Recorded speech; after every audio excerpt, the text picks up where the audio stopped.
Си заборавил, Антонио, да напишеш во отчетот дека во 2010 година во Бардовци си изградил 2 куќи во медитерански стил, распослани на 1177 метри квадратни.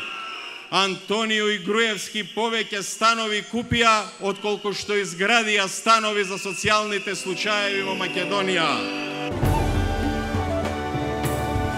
Во оваа држава не може и сиромавиот и богатиот исто да плаќа.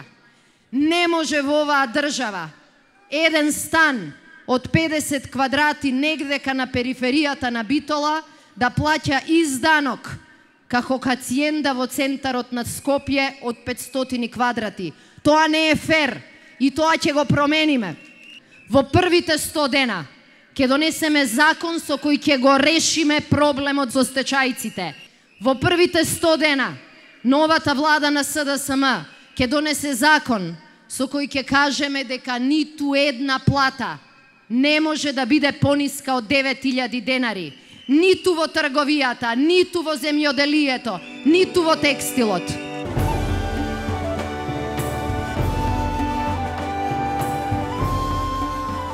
Колку пати видовме на телевизија луѓе со лисици на рацете како ги водат.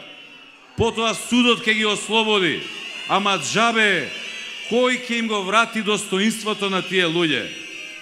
Го гледавме Душко Илиевски, Душко млекарот. Еден од илјадниците поверува на нивните ветувања, зеде кредит, купи крави. Кога преку Сведмилк ги уништија млекарите, кога се осмели гласно да проговори, да си го побара своето, преку ноќ го прогласија одшесен човек дилер со дрога. Му ставија лисици на него, на брат му, на татко му. Ама колку Душковци и Киревци има во оваа држава, чии имиња не ги знаеме, а кои што ја доживеале истата судбина. Драги пријатели, оваа власт го понижува сопствениот народ. Тие владеат по принципот, ако не сакате, има да ни се плашите. Никаде, ама буквално никаде, како ни вечерва во Битола, не видов уплашен народ. Не видов луѓе со наведнати глави. Готово е! Цела Македонија го чека 5 јуни. Ке биде победа! Ке биде голем